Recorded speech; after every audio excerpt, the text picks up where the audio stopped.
Selamat datang di Full Story Series Nonton with Mr. E, di mana Mr. E akan menggabungkan part-part dari cerita yang udah ada, dan kali ini What If season ketiga.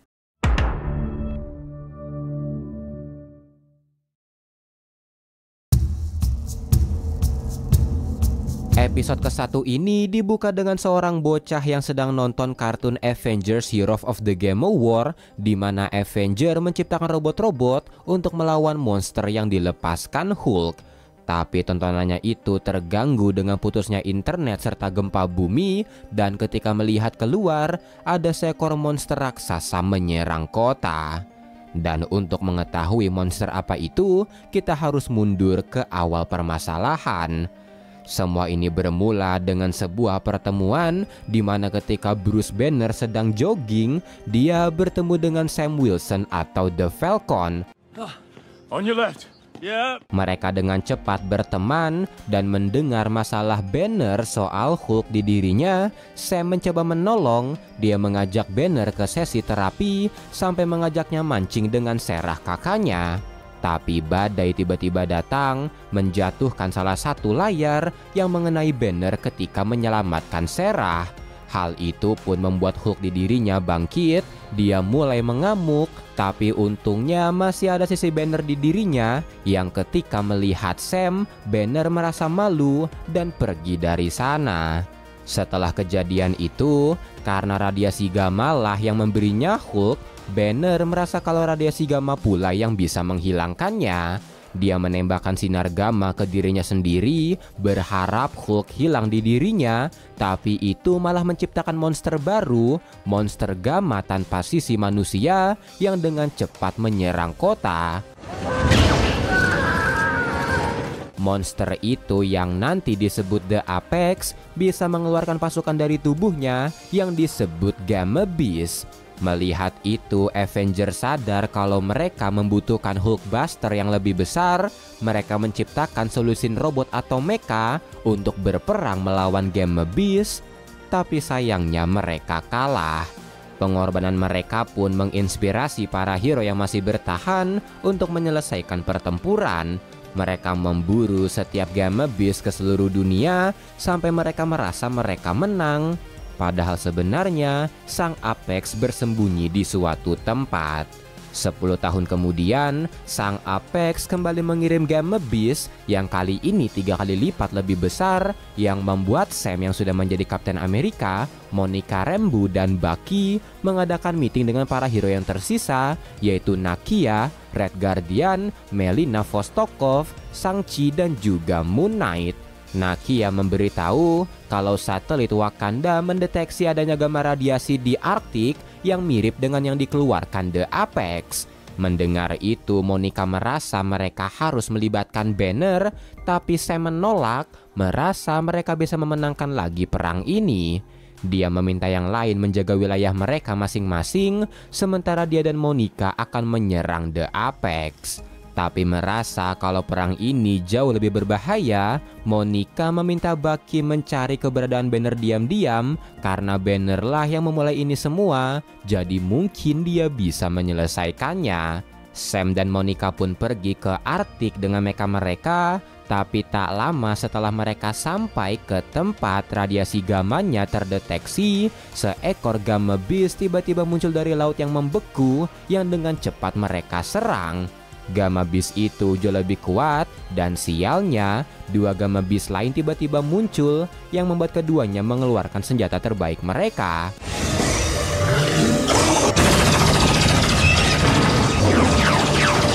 Sampai sesuatu menghantam es di bawah mereka, menghancurkan es sekitar yang membuat keduanya tenggelam. Dan ketika tenggelam, mereka terkejut karena ternyata ada ratusan bahkan ribuan Gamma Beast yang siap menyerang dunia. Sam dan Monica pun memperhatikan itu dari kejauhan ketika The Apex muncul untuk memimpin para Gamma Beast. Tapi ketika The Apex berteriak, hal itu menimbulkan gelombang angin besar yang melempar bongkahan es di sekitarnya dan tidak sengaja menghantam mecha Sam dan Monica.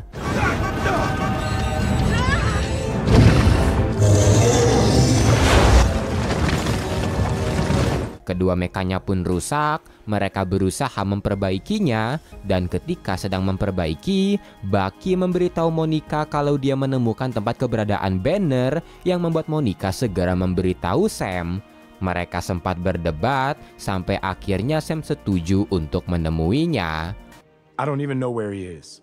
Monica kembali ke markas, sementara Sam pergi ke koordinat yang diberikan, di mana dia pergi ke Pulau Astra dan bertemu dengan Banner.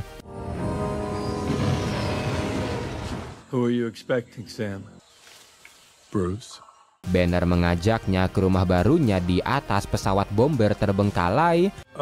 Is that a nuke? Sam, it's inactive, don't worry. Dan Sam memberitahu niat kedatangannya, tapi Banner seketika menolak karena dia tidak ingin berubah lagi setelah kejadian itu. Tapi Sam menjelaskan kalau ada ribuan Gamma Beast dan mereka membutuhkan Hulk. Banner berkata tidak, dan sambil menunjukkan sebuah flash disk, Banner berkata mereka membutuhkan ini. Flash disk itu berisikan program buatannya untuk para mecha, dan dia menyebutnya sebagai protokol Mighty Avengers yang dia buat untuk melawan Hulk. Setelah mendapatkan itu, Sam masih berusaha mengajak Banner menghadapi monsternya, tapi karena tetap menolak, Sam pun akhirnya pergi. Sam pun memberitahu program yang Banner buat kepada para hero, dan mereka harus mengambil resiko menggunakannya meski belum pernah diuji coba. Di New York, para Beast akhirnya tiba di sana, dan para hero berusaha menahan mereka selagi menunggu Sam datang. Mereka sempat kesulitan karena kalah jumlah, tapi ketika Sam datang, mereka langsung memulai protokol Mighty Avengers yang menggabungkan seluruh mecha menjadi Megazord. Avenger, assemble. Okay, Mr. Banner.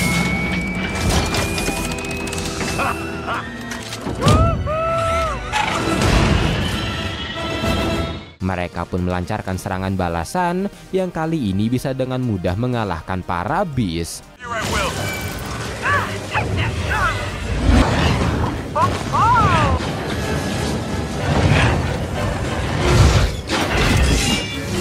Let's do this. Sampai di Apex datang yang menciptakan ledakan gamma dan membuat Megazordnya konslet. Tapi sesaat kemudian, sebuah pesawat terlihat datang dengan Banner di dalamnya. Banner berkata akan membantu dengan menjatuhkan bom ke Apex, dan bukan bom biasa, melainkan bom gamma. Tapi dia tidak akan mengeluarkan energi gamanya, melainkan menyerap semua energinya. Sam pun berusaha menghentikannya karena itu berbahaya, tapi Banner tetap kekeh. Dia melepaskan bomnya dan mengeluarkan Hulk dari tubuhnya yang memicu bomnya dan menghasilkan ledakan besar. Kawah besar pun tercipta, dan di balik dari asap bomnya keluar sosok baru mirip Godzilla yang disebut Mega Hulk.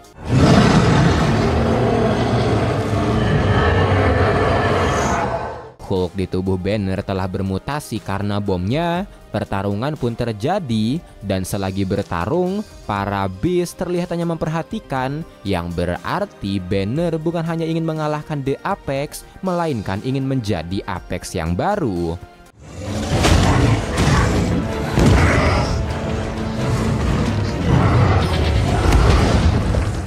Tapi ternyata Mega Hulk kalah dalam pertarungan, yang membuat Sam meluncurkan serangan bantuan yang akhirnya menumbangkan The Apex. Mega Hulk pun mengambil kesempatan itu untuk mengakhirinya menggunakan Gamma Breath-nya.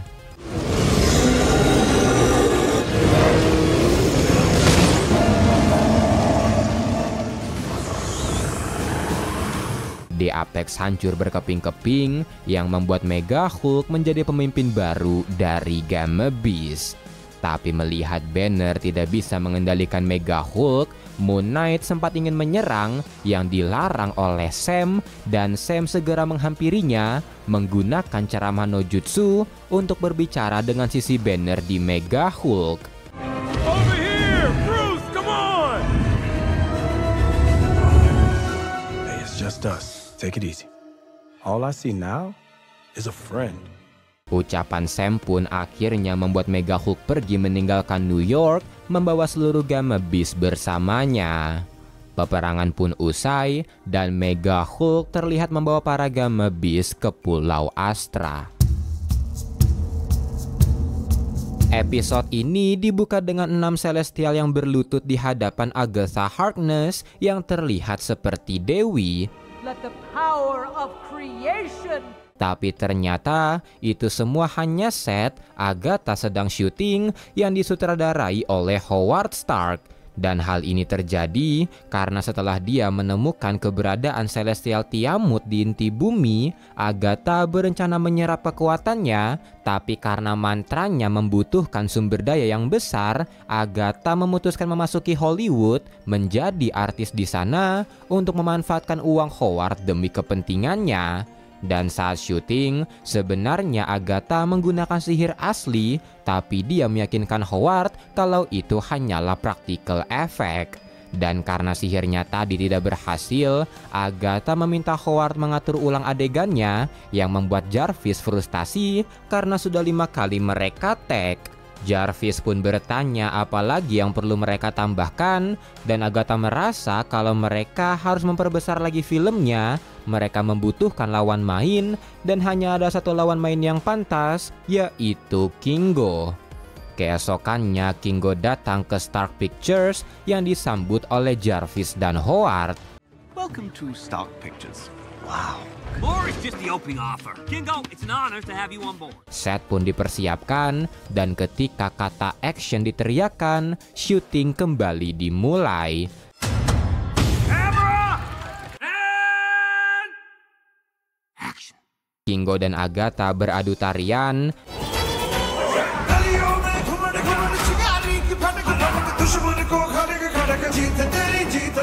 Move in, camera!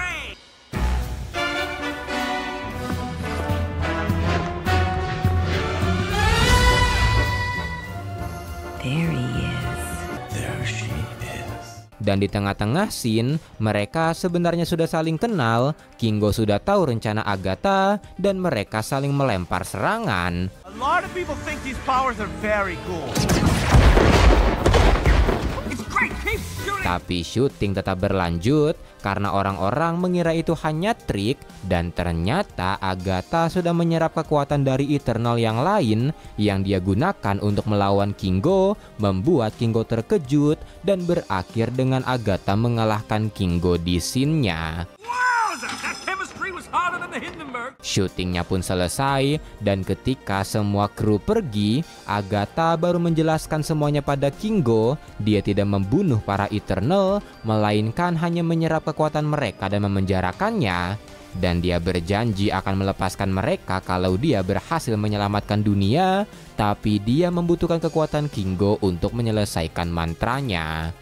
Kingo pun menolak, karena sebagai Prime Eternal yang baru yang ditunjuk oleh Arishem, dia harus melindungi Tiamut. Tapi Agatha membujuk Kingo karena dia tahu dari semua Eternal, hanya Kingo lah yang hidup seperti manusia, melewati karir aktornya, dan manusia akan musnah kalau emergence terjadi. Dan kalau Kingo setuju, dia menjanjikan untuk membuatkannya 3 film. Kingo pun dengan cepat setuju, tapi dengan beberapa syarat, termasuk dibebaskannya teman-temannya. Agatha pun setuju, tapi ketika mereka berjabat tangan, Arishem menggunakan telepatinya untuk memperingatkan Kingo dan Agatha kalau dirinya akan membunuh mereka.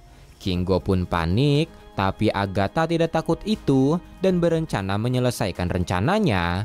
Dia segera menghampiri Howard yang sedang berpesta untuk memberitahu kalau mereka sudah tahu bagaimana untuk mengakhiri filmnya dan mereka harus segera syuting. Tapi Jarvis memberitahu kalau setnya sudah dibongkar, yang membuat Agatha kesal karena sebenarnya di setnya dia sudah melukis banyak rune yang dia gunakan untuk sihirnya.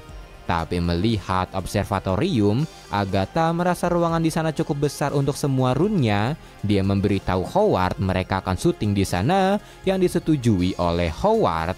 Dan karena mereka harus cepat, Kingo memanggil Domo, pesawat Eternal, dan mengira itu punya Agatha. Howard terkejut karena dia kira Agatha adalah penyihir.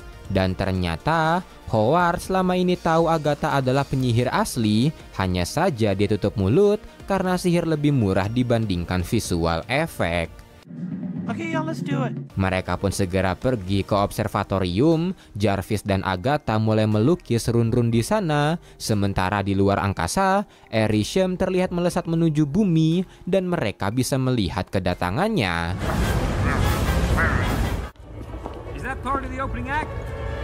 Setelahnya syuting pun dimulai. Agatha mengaktifkan run-runnya sementara Kingo diikat. Dia mulai menyerap kekuatan Kingo ke dirinya.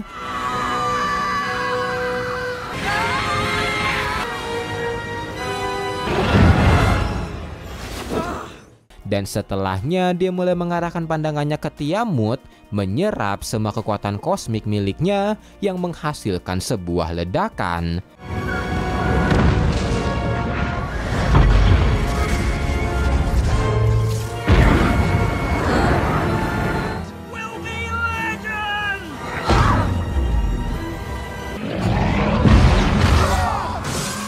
Agatha bangkit dengan wujud baru, melayang di angkasa yang terus direkam oleh Howard.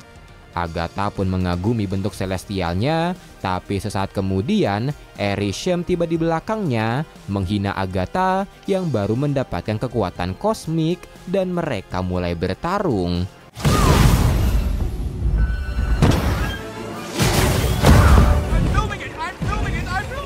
Mereka saling adu jotos yang disaksikan oleh seluruh dunia, tapi Arishem juga melawan balik, dan ketika Agatha menyerang dengan tembakan energi, Arishem menghindari semuanya, kembali menghina Agatha, padahal sebenarnya itu memang disengaja untuk menandakan sihirnya. Sihir pentagram terbalik tiba-tiba muncul, mengikat tubuh Arishem, dan Agatha menyerap seluruh kekuatannya yang akhirnya membunuh Arishem.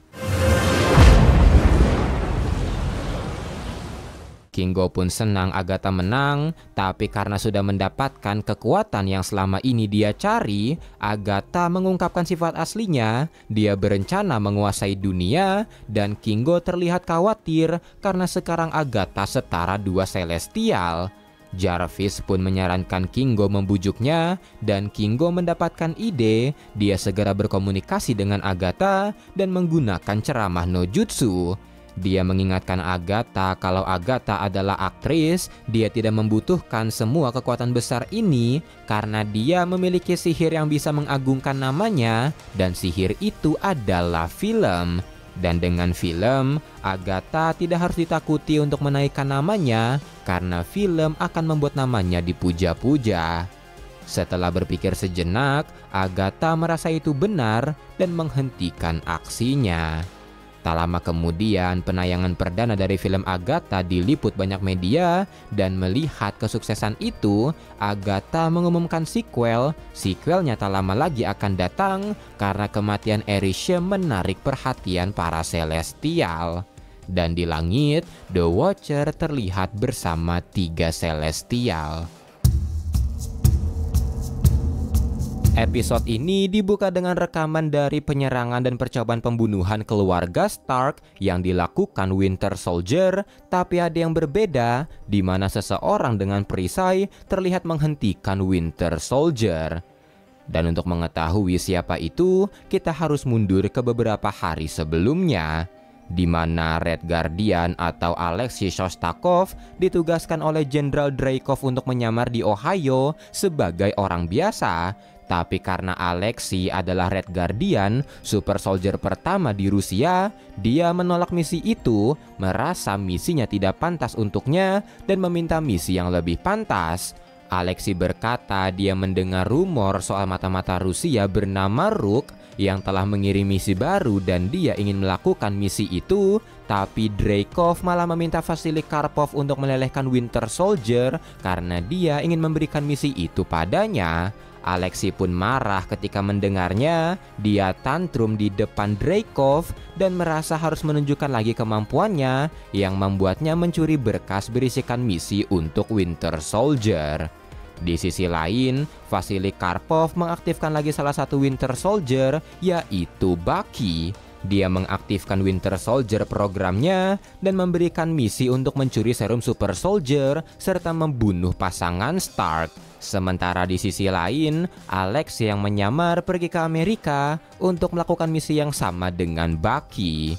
Hari misinya pun tiba, Bucky mengejar mobil yang ditumpangi pasangan Stark diikuti diam-diam oleh Alexei. Bucky dengan mudah mencuri Super Soldier serumnya, tapi ketika dia ingin membunuh pasangan Stark, Alexei berusaha menghentikannya karena misinya hanya mencuri serum, tapi Bucky diperintahkan untuk membunuh saksi mata yang membuat keduanya berselisih.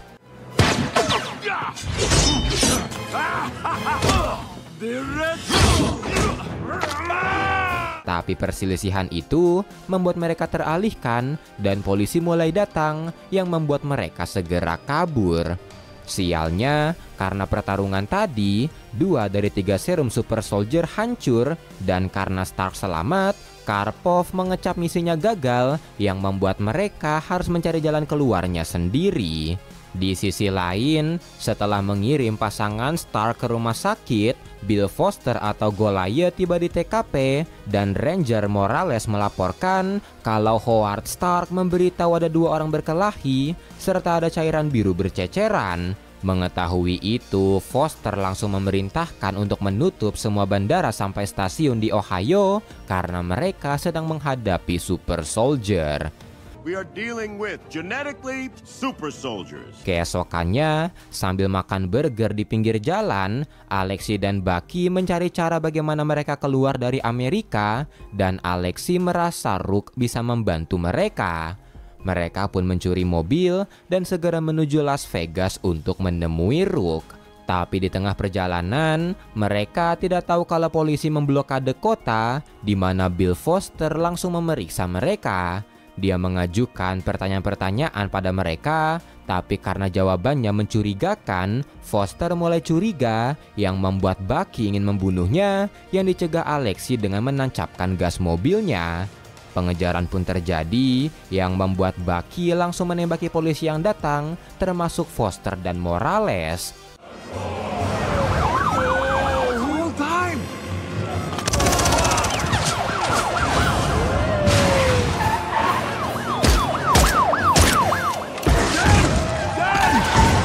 Karena itu, Foster pun langsung mengeluarkan suit Goliath-nya dan membesar untuk mengejar mereka.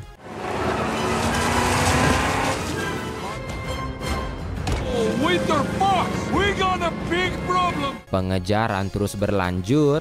Goliath berusaha menghentikan mereka dan melihat itu, Alexei bertukar posisi untuk menyerang Goliath secara langsung. Goliath pun tumbang, tapi jalan yang mereka tempuh berujung ke sebuah jurang, namun mereka tidak takut dan memutuskan menerjunkan mobilnya ke sana.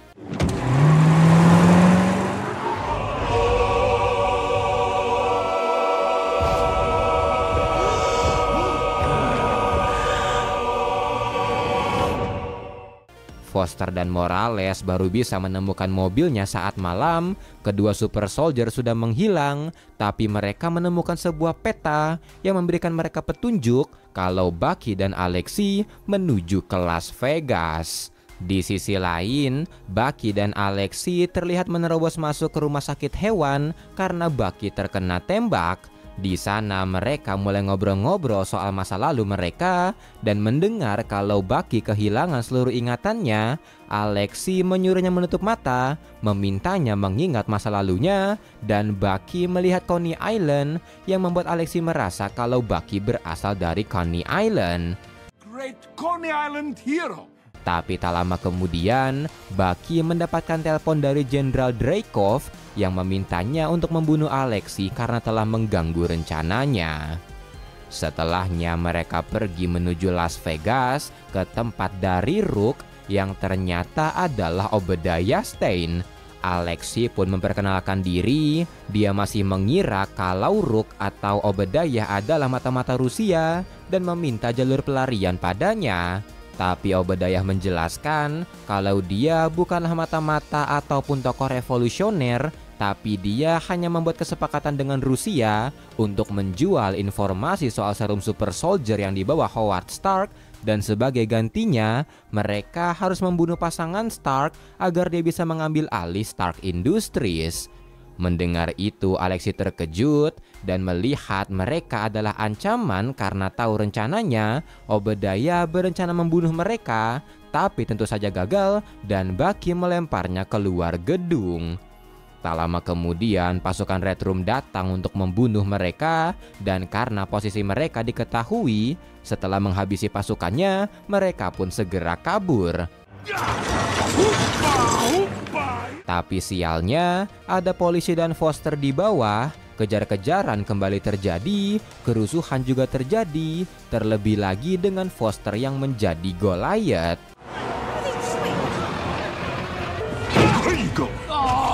Tapi lagi-lagi mereka berhasil menumbangkannya dan melanjutkan pelarian.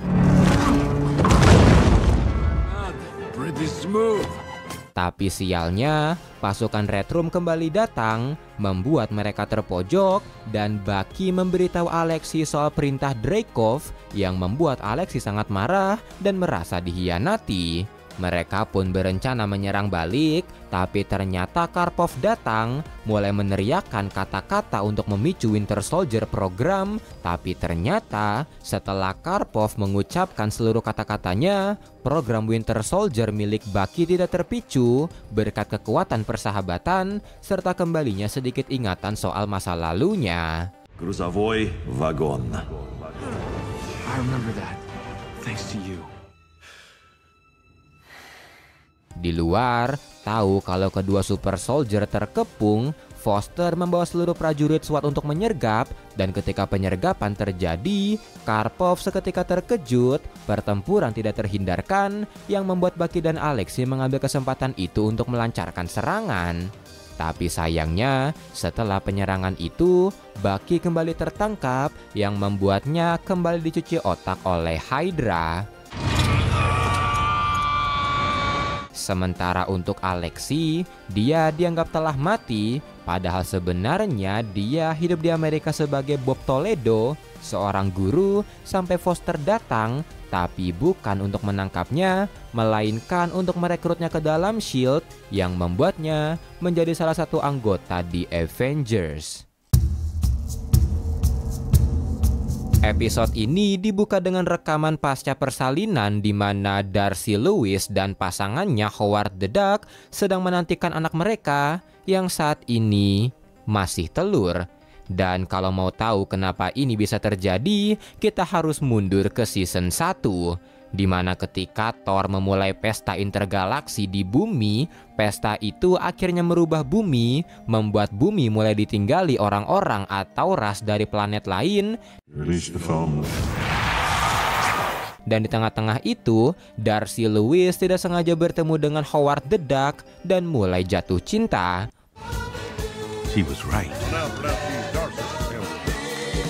Mereka menikah dan akhirnya memiliki anak yang saat ini masih berupa telur.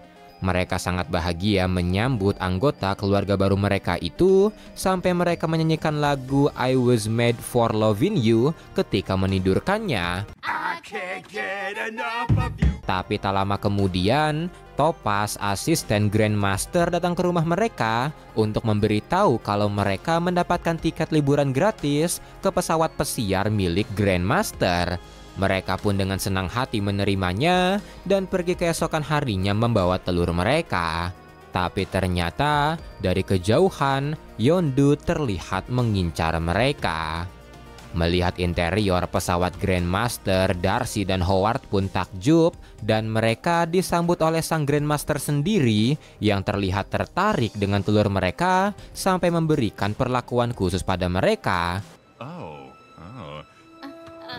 Grandmaster menawarkan layanan pengasuh untuk telurnya dan meski merasa aneh, mereka dengan bingung menerimanya. Setelahnya Grandmaster membawa mereka ke ruang makan utama, bahkan memberikan kursi khusus pada mereka. Tapi ternyata menu pembuka sekaligus menu spesial yang akan mereka makan adalah telur mereka sendiri. Darcy dan Howard pun terkejut dan semakin terkejut ketika Yondu tiba-tiba datang untuk mencuri telurnya dan langsung pergi dari sana. Howard dan Darcy pun pergi mencuri pesawat untuk mengejar, tapi sayangnya mereka kehilangan jejak setelah pesawat Ravager menggunakan jumping point. Keluarga Duck pun bersedih dan Darcy langsung berusaha menghubungi S.H.I.E.L.D. untuk meminta bantuan. Mereka pun bertanya kenapa orang-orang mengincar telur mereka dan Fury memberitahu kalau bayi mereka lahir ketika Convergence, yaitu ketika ke-9 dunia sejajar, dan dipercaya kalau peristiwa itu menjadi pertanda lahirnya kekuatan baru yang hebat. Sesaat kemudian, agen Coulson berbisik pada Fury kalau The Ravager sepertinya menemui The Collector, dan mendengar itu, Fury meminta keluarga Duck untuk menyerahkan ini pada S.H.I.E.L.D., tapi dia tidak memberitahu mereka kemana Yondu pergi. Fury out! Tapi karena Howard sempat menguping dan dia tidak hanya ingin menunggu S.H.I.E.L.D., dia memutuskan bertindak sendiri dan pergi menuju Nowhere. Di Nowhere, Yondu dituntun oleh Karina, tapi bukan ke The Collector, melainkan ke Caecilius.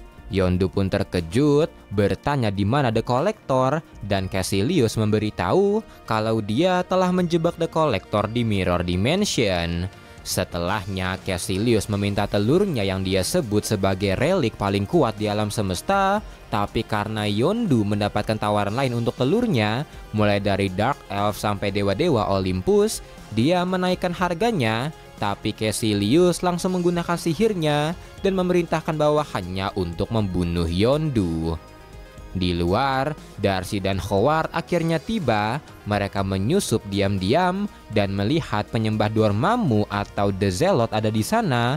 Mereka langsung menyamar dan terungkap kalau Caecilius ingin menggunakan telur mereka untuk menjadi wadah dari Dormammu agar bisa masuk ke alam utama. Tapi belum selesai ritualnya dilakukan, Fury dan S.H.I.E.L.D. menghentikan ritual mereka, mengepung Caecilius atas pelanggaran kepemilikan relik tanpa izin. Dan melihat Fury mendapatkan telur mereka, keluarga Duck meminta balik telurnya, tapi Fury seketika menolak, merasa kalau telurnya akan aman di tangan S.H.I.E.L.D.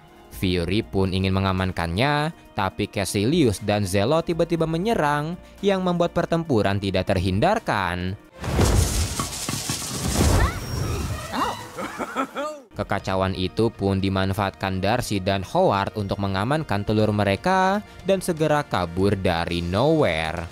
Mereka pergi ke Jotunheim untuk meminta perlindungan dari Loki dan para Frost Giant, tapi tak lama kemudian Fury dan agen S.H.I.E.L.D. datang untuk mengambil telurnya. Loki pun meminta bantuan ayahnya untuk melindungi keluarga Duck, tapi ternyata Laufey juga mengincar telurnya. Dan yang lebih mengejutkan lagi, karena ada sebuah ramalan untuk telurnya, Zeus dari Olympus juga datang, yang membuat Darcy dan Howard segera kabur mengamankan telurnya. Now, where is this egg I saw written in the stars? Keadaan semakin chaos ketika para Dark Elf, Caecilius, Black Order, bahkan Grandmaster juga datang, yang membuat pertempuran sekaligus kejar-kejaran telur terjadi. Thunderbolt! Thunderbolt! That shocked me! Thunderbolt for you! Mama's got you, Junior! Oh, come to Papa.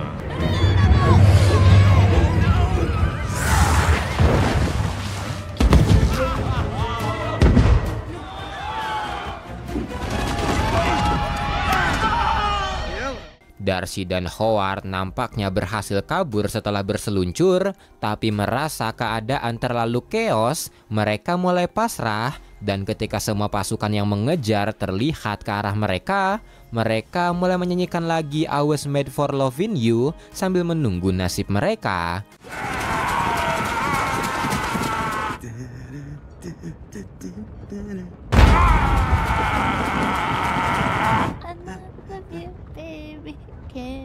Tapi tiba-tiba telur mereka bersinar, melayang di udara, dan ketika para pasukan mendekat, telurnya menyerang mereka dengan semacam sihir yang membuat keluarga Duck merasa ada harapan. Tapi meski begitu, karena jumlah orangnya terlalu banyak, telurnya sepertinya tidak mampu menghentikan semuanya. Tapi ketika keluarga Duck kembali pasrah, telurnya mengeluarkan ledakan energi, mulai menghisap energi dari semua orang yang ada di sana, dan akhirnya menetas.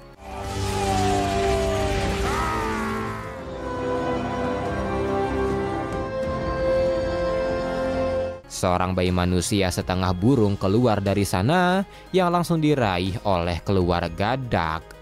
Fury pun menghampiri mereka, tapi kali ini bukan untuk mengambil anak mereka, melainkan untuk mengakui kesalahannya karena berusaha memisahkan mereka. Oh, no need for that. I was wrong. Fury out!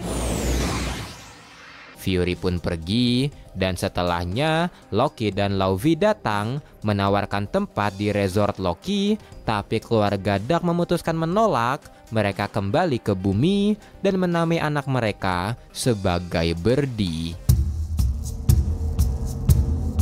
Episode ini dibuka dengan kumpulan drone Iron Man yang disebut Iron Federation sedang berpatroli menjaga wilayah mereka. Di samping itu, Riri Williams atau Ironheart terlihat mengendap-endap untuk bertransaksi dengan power broker atau Sharon Carter agar bisa mendapatkan barang untuk menyelesaikan senjatanya yang bisa melelehkan vibranium. Tapi karena rumor soal senjata itu sudah meluas, power broker mengkhianati Riri dengan melaporkannya pada Iron Federation. Dia sempat mencoba melawan, tapi melihat setengah dari Iron Federation yang datang asli, bukan hologram ilusi, Riri berusaha kabur, tapi karena alatnya belum sempurna, dia akhirnya terjatuh, yang membuatnya dikepung oleh Iron Federation, serta panglimanya, yaitu White Vision. Riri pun berharap Vision hanyalah hologram, tapi ternyata asli, yang membuatnya seketika panik. Untungnya sekelompok pemberontak yang disebut Alliance yang terdiri dari Yingnan, Wong, Okoye dan juga Valkyrie datang membantu untuk membawa Riri pergi dari sana.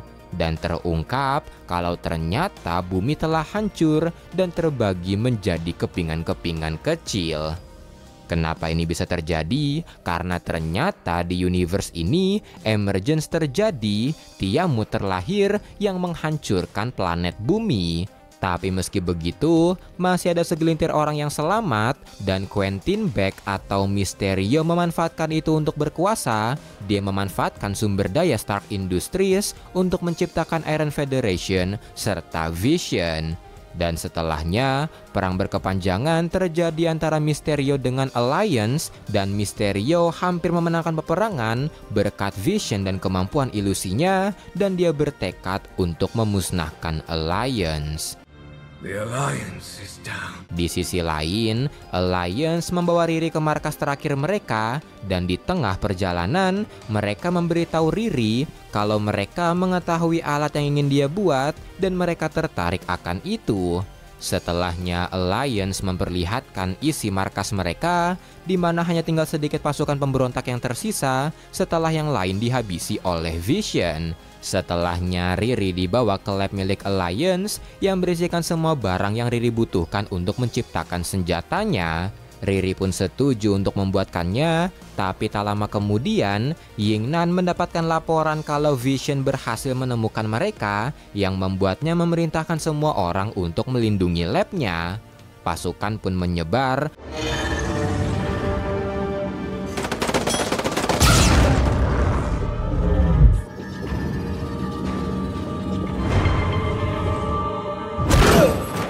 tapi tak lama kemudian semuanya ditemukan tewas, yang membuat Wong meminta Riri bergegas karena mereka hanya punya 7 menit. Well, how long do I have?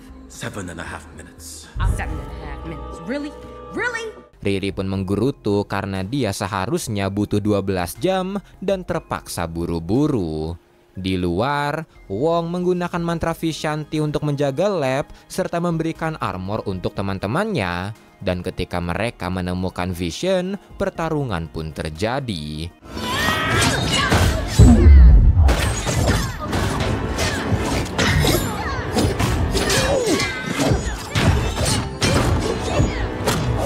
Tapi sayangnya, meski dengan bantuan Vishanti Armor, Alliance masih tidak berkutik, Vision menang dan segera ke arah Riri.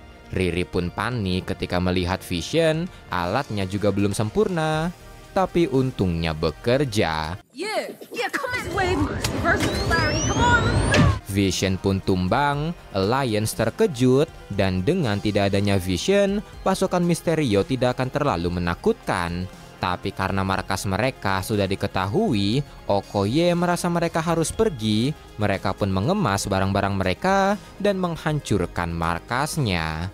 Di sisi lain, melihat rekaman terakhir dari Vision, Mysterio marah besar dan bertanya-tanya siapa itu Riri Williams. Kembali ke Riri, melihat Mysterio kehilangan kekuatan utamanya, dia menyarankan mereka untuk menyerang balik karena saat ini yang bisa diandalkan Mysterio hanyalah jaringan ilusinya yang bergantung pada nanites atau nanobot, dan untuk mengalahkan Mysterio sepenuhnya, mereka hanya harus menghancurkan jaringannya.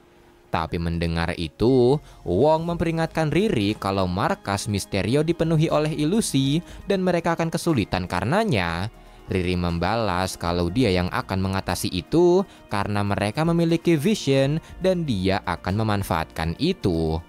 Wong pun memperingatkan Riri kalau mereka tidak akan tahu bagaimana kekuatan itu akan mengubahnya, tapi Riri merasa dia harus mengambil resiko. Dia mulai menggabungkan dirinya dengan tubuh Vision yang memberinya kekuatan baru. That's all I have left. 'Cause this fight. Riri pun memiliki kekuatan layaknya Vision dan memulai penyerangan ke markas Mysterio. We are approaching Beck's airspace.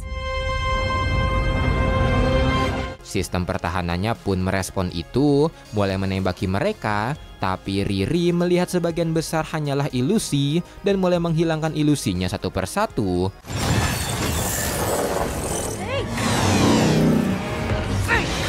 Tapi di tengah-tengah itu, sistemnya tersendat, membuatnya tidak bisa melihat mana yang ilusi dan membuatnya terjatuh. Ying pun segera menghampirinya, memberitahu kalau yang lain sedang menahan pasukan Mysterio, dan karena itu mereka harus menyelesaikan semuanya. Riri dan Yingnan pun segera pergi ke pusat kontrol, menyusup ke dalamnya, dan berhasil sampai ke inti jaringan Mysterio. Riri pun ingin meretasnya, tapi ternyata itu semua hanyalah ilusi, termasuk Yingnan, dan sebenarnya Riri sedang berada di penjara Mysterio. This doesn't make any sense. Mysterio pun menertawakannya, serta memberitahu kalau sebenarnya jaringan nanobot yang Riri cari ada di tubuh Mysterio sendiri. Karena sama seperti Riri, dia juga telah bergabung dengan teknologi. Dia mengunggah seluruh nanitesnya ke dalam tubuhnya yang membuatnya bisa mengendalikan semua ilusi hanya dengan kedipan mata. Sayangnya teknologi itu membuat umurnya tak lama lagi, tapi itu sepadan karena saat ini Riri adalah anggota terakhir dari The Alliance. Dan sebenarnya dia masih memegang kendali dari tubuh Vision di tubuh Riri, dan karena itulah saat ini Riri tidak bisa menggunakan kekuatannya dan dia hanya membiarkannya menggunakan sedikit kekuatannya untuk memancingnya datang karena Riri membuatnya sadar kalau dia bisa menggunakan tubuh Vision sebagai tubuh barunya. Setelahnya, Mysterio pun ingin mengambil setiap bagian tubuh Vision di tubuh Riri, dan meski berusaha melawan, tapi Riri akhirnya breakdown setelah melihat kematian dari anggota Alliance. You failed. Mysterio pun melanjutkan pengambil alihan tubuh Vision, dan karena sudah melihat ini berkali-kali, The Watcher memutuskan pergi, tapi karena sudah muak, dia akhirnya ikut campur. Dia meminta Riri untuk melawan, yang membuat Riri kembali bangkit, melawan balik Mysterio, bahkan menarik kembali semua bagian Vision dari tubuhnya. Dan setelah Riri mendapatkan semua bagian Vision, dia menerjang Mysterio serta menarik semua nanobot dari tubuh Mysterio. Riri pun mematikan jaringan ilusi milik Mysterio dan menciptakan lambang Avengers untuk memberikan harapan ke seluruh dunia. Tak lama kemudian Mysterio pun tewas dan kerajaannya akhirnya runtuh. Tapi karena Uatu kembali ikut campur, The Watcher yang lain memutuskan mengambil tindakan. Episode ini dibuka di barat Amerika di mana John Walker dan pasukan banditnya terlihat membunyikan lonceng 10 kali karena hal itu akan memanggil The Ten Ring. Tak lama kemudian The Ten Ring yaitu Shang-Chi akhirnya datang dan ternyata John Walker ingin membunuhnya karena Shang-Chi adalah pelindung di Wild West. Tapi Shang-Chi tidak sendirian di mana dia bersama Hawkeye atau Kate Bishop. Pertarungan pun terjadi.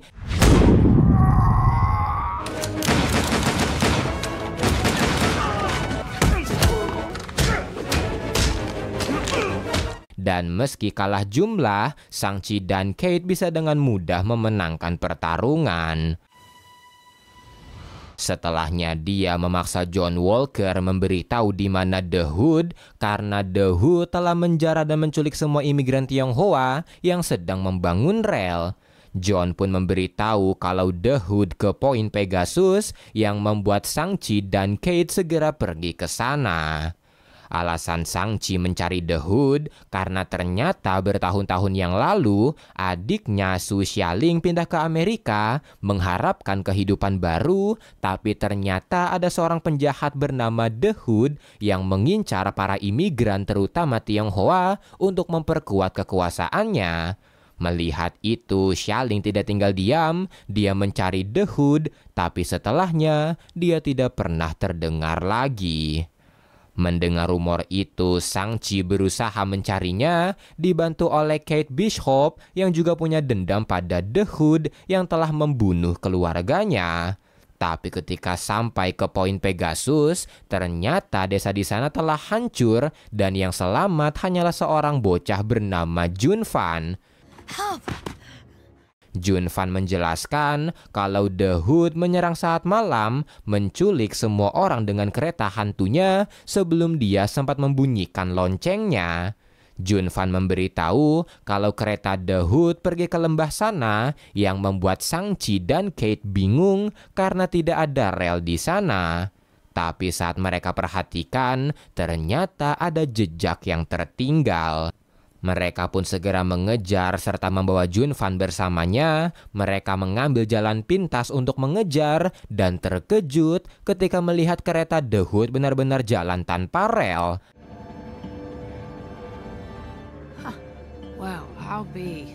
Ketika didekati, ternyata keretanya menggunakan teknologi buatan Stark dan bukan hanya teknologi itu saja yang The Hood curi, tapi gerbongnya juga dipenuhi persenjataan dari berbagai pabrik besar. Mereka juga akhirnya menemukan para imigran yang diculik, tapi dalam keadaan aneh seperti dihipnotis. Ketika mereka menyusuri lebih lanjut, mereka disergap oleh Sonny Barch dan pasukannya yang memiliki persenjataan lengkap. Shang-Chi pun bertanya siapa dia, dan Sonny memberitahu kalau dia adalah investor dari masa depan cerah yang akan The Hood bangun, dan para imigran yang mereka anggap tawanan sebenarnya bukanlah tawanan, mereka wajib gabung dalam pasukan yang akan mengubah dunia, dan kereta ini adalah kereta pembebasan. Mendengar tidak ada kebebasan di perkataan Sonny, Shang-Chi meminta Jun Fan kabur dan melihat Shang-Chi ingin menyerang, Sonny berkata tidak perlu ada kekerasan karena The Hood sendiri ingin bertemu dengan mereka. Mereka pun dibawa ke gerbong penumpang tanpa tahu kalau Sonny memerintahkan dua bawahannya membunuh Jun Fan. Di luar, Jun Fan mulai dikejar oleh bawahan Sonny dan melihat Jun Fan akan dibunuh, The Watcher kembali ikut campur dan menyelamatkan Jun Fan dari anak buah Sonny. Tak lama kemudian mereka sampai ke markas The Hood, tapi yang boleh turun hanyalah Shang-Chi, sementara Kate tetap berada di kereta. Shang-Chi pun menghampiri The Hood, menanyai di mana adiknya, tapi ketika muncul, The Hood malah mengajaknya bergabung dengannya kalau dia ingin tahu nasib adiknya. Shang-Chi pun seketika menolak, yang membuat pertarungan terjadi.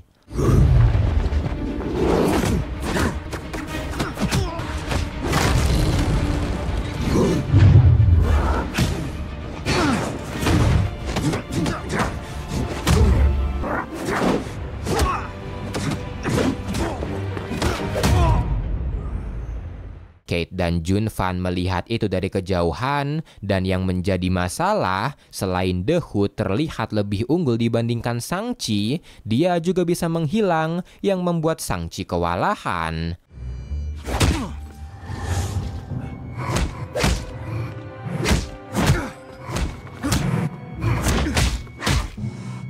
Sementara itu, melihat Shang-Chi akan dihabisi, Sony melakukan bagiannya. Dia membuka jam sakunya yang memiliki semacam teknologi untuk menghipnotis orang lain. Alat itulah yang dia gunakan untuk menghipnotis para imigran-imigran sebelumnya, dan melihat dia sudah menguasai Kate, Sony mengungkapkan kalau sebenarnya yang membunuh orang tua Kate bukanlah The Hood, melainkan dirinya sendiri.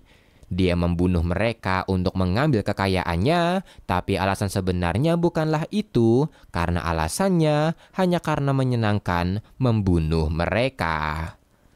Di saat yang bersamaan, setelah kewalahan dihajar The Hood, Shang-Chi akhirnya bisa mendengar langkah kakinya yang membuatnya bisa menyerang balik. Serangan itu membuka tudung The Hood dan terungkap kalau The Hood adalah Xialing. Shang-Chi pun terkejut dan Xialing memberitahu kalau dia telah mengalahkan The Hood sebelumnya dan mencuri kekuatannya yang berada di tudungnya. Xialing kembali mengajak Shang-Chi bergabung dengannya karena dia ingin membuat negara ini menjadi negara yang pantas untuk imigran seperti mereka. Dan karena itu, dia akan menjadikan para imigran sebagai pasukan. Shang-Chi pun kembali menolak, pertarungan berlanjut, dan melihat Shang-Chi tumbang karena enggan melawan adiknya, Junfan mencari cara untuk menyemangatinya. Dia membunyikan lonceng keretanya, dan itu akhirnya membangunkan Kate dari pengaruh Sony yang membuat dia segera melawan. Dia membunuh semua bawahan Sony, kecuali Sony, karena merasa kematian terlalu bagus untuknya. Di saat yang bersamaan, karena loncengnya, Shang-Chi teringat tujuannya datang, yaitu mencari adiknya. Dan karena itu, dia menggunakan ceramah no jutsu, membujuk Xialing untuk kembali, tapi Xialing sudah jatuh terlalu jauh, dan ketika Shang-Chi pasrah saat Xialing ingin membunuhnya, Kate langsung menembak Xialing tanpa tahu kalau dia adalah adik dari Shang-Chi. Tudungnya pun terlepas, dan ketika Shang-Chi menghampirinya, Xialing sepertinya sudah sadar, tapi tak lama kemudian dia tewas. Kate pun meminta maaf, tapi Shang-Chi tidak menyalahkannya karena ini semua salah The Hood. Setelahnya, para imigran yang selamat sepertinya membangun kota baru, dan Junfan menceritakan semua yang dia lihat pada mereka. Setelahnya suara lonceng terdengar yang menandakan kalau ada orang yang membutuhkan Ten Ring dan Hawkeye. Melihat ceritanya, The Watcher pun merasa senang karena ini berakhir baik, tapi karena dia kembali ikut campur, 3 The Watcher yang lain datang untuk menghukumnya, dan penangkapan itu akhirnya membuat jatuhnya serpian kristal realita dari Observational Plane. Episode ini dibuka di universe Nebula Nova Prime di mana Hydra Champion tiba-tiba muncul dan mengancam universe-nya. Untungnya Guardian of the Multiverse atau GOTM datang untuk membantu, dan selain Kahori, ada 2 member baru GOTM yaitu Birdie the Duck dan juga Storm Goddess of Thunder. Birdie the Duck, charmed I'm sure. I am Storm! Mereka berempat segera menghadapi Hydra Champion, dan dengan kerjasama yang baik, mereka mengalahkannya dengan mudah.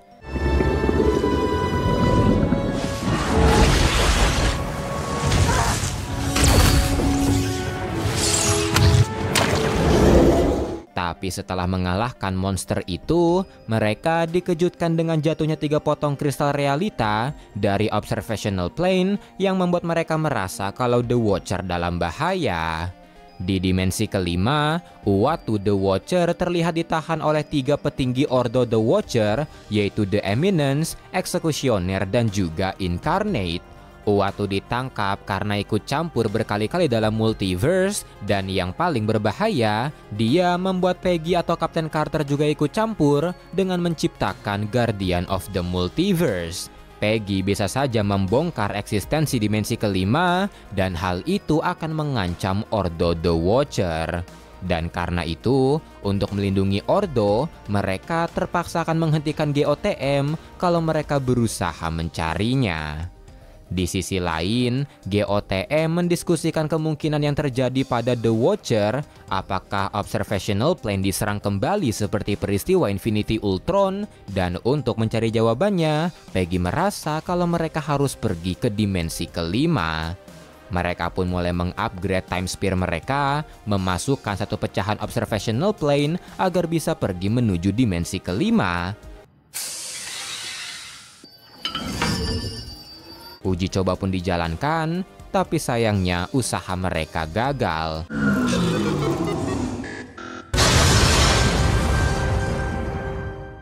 We still have 2. Melihat itu, Storm pun merasa ini giliran para dewa. Dia meminjam kekuatan dari semua dewa Asgard di multiverse untuk membuka portal menuju dimensi kelima. Dia pun menghantamkan pecahan kristalnya dengan Mjolnir, dan sebuah ledakan akhirnya tercipta. Tapi sayangnya dia juga gagal. The spell wasn't strong enough. Mereka pun hanya memiliki satu pecahan terakhir yang tersisa, dan mereka tidak boleh gegabah atau mereka akan kehilangan The Watcher.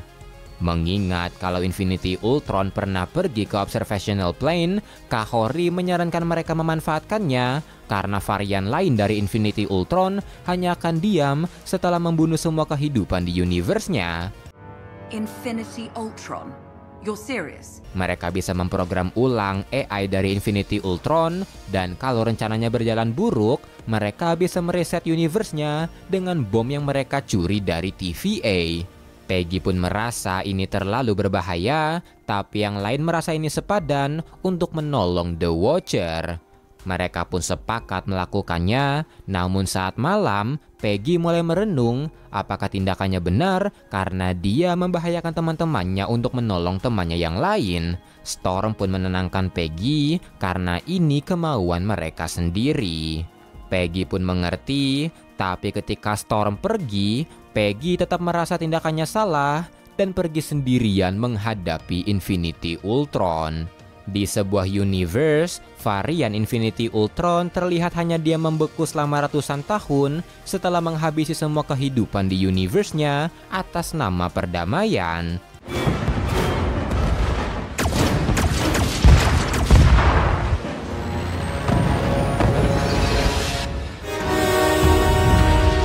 Tak lama kemudian, Peggy datang dengan time spear-nya yang membuat Ultron terkejut karena masih ada kehidupan.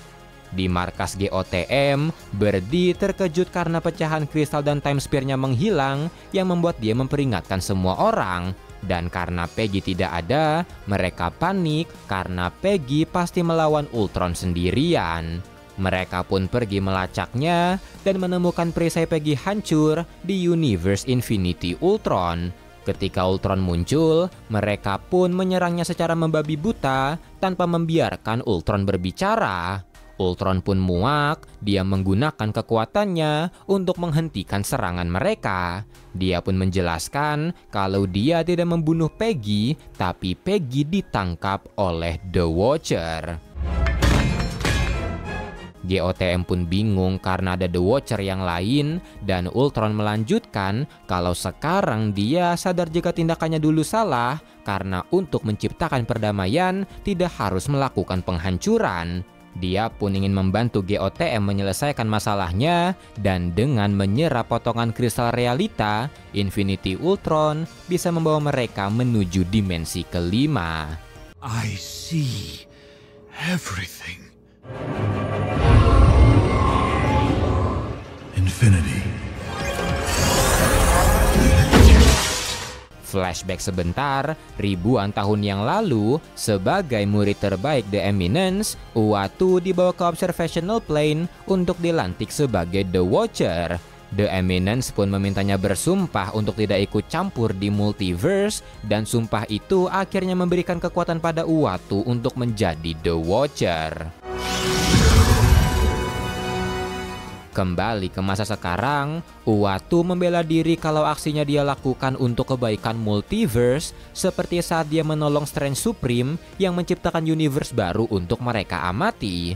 Tapi The Eminence menanyakan bagaimana soal ikut campurnya yang lain, seperti menolong Riri Williams, Jun Fan, dan yang lainnya. Tapi yang paling berbahaya dari itu semua, Uatu menolong Kapten Carter. The Eminence pun memperlihatkan kalau dia sudah menangkap Peggy, yang membuat Uatu terkejut. Karena pembangkangan itu, Uatu pun dihukum mati. Tapi sesaat kemudian, Infinity Ultron muncul dan menahan ketiga The Watcher, serta meminta Uatu dan Peggy ke pesawat GOTM. Come on, let's go! Mereka pun kabur dengan itu, tapi Uatu memperingatkan mereka kalau The Eminence sangat kuat, Ultron tidak akan bisa menahannya, dan mereka tidak akan bisa kabur darinya. Peggy pun optimis kalau mereka pasti bisa, dan kalau The Eminence begitu kuat, berarti mereka harus menghilangkan kekuatannya.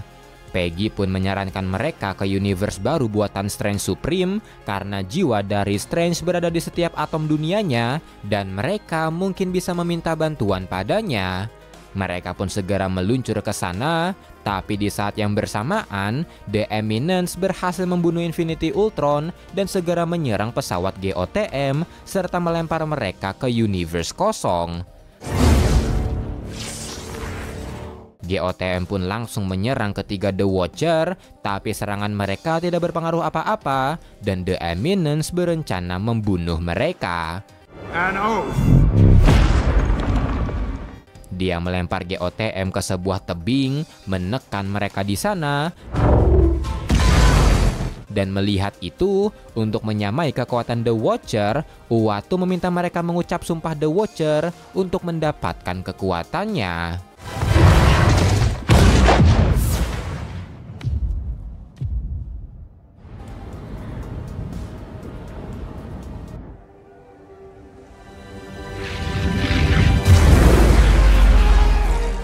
Guardian of the Multiverse pun mendapatkan kekuatan The Watcher dan pertarungan epik terjadi.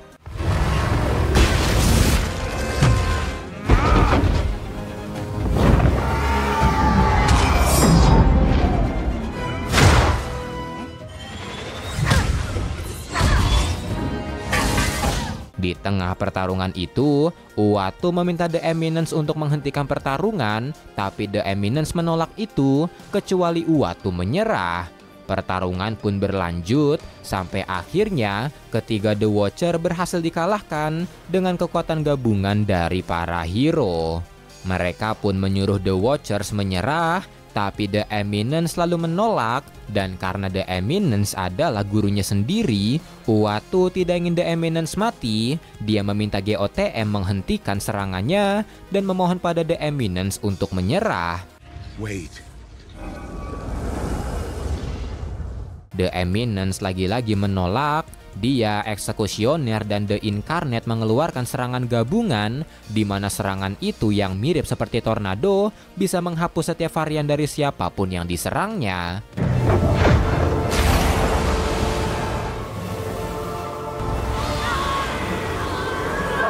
Satu persatu varian anggota Guardian terhapus, dan melihat itu, Peggy dengan tekadnya memutuskan mengorbankan diri. Dia melesat ke arah The Watchers, menghantam mereka yang menciptakan sebuah vortex. Vortex itu mengembalikan setiap varian yang terhapus, serta melempar mereka semua ke Universe Strange Supreme. GOTM pun selamat, kecuali Peggy yang mengorbankan dirinya. Setelahnya, para The Watchers pun kehilangan kekuatannya di sana karena universe itu di bawah kendali Strange Supreme, dan itu dimanfaatkan Uatu untuk menggunakan ceramah no jutsu agar membuka mata The Eminence. The Eminence pun akhirnya menerima saran dari Uatu untuk melakukan hal yang lebih daripada sekedar mengamati. You must learn to see.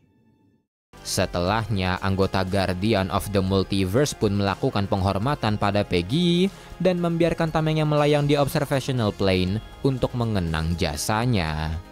Sekarang mereka menjadi bagian dari Ordo the Watcher dan What If Season 3 pun tamat. Terima kasih telah menonton video ini. Jangan lupa like, comment, share. Saya Mr. A. Bye-bye.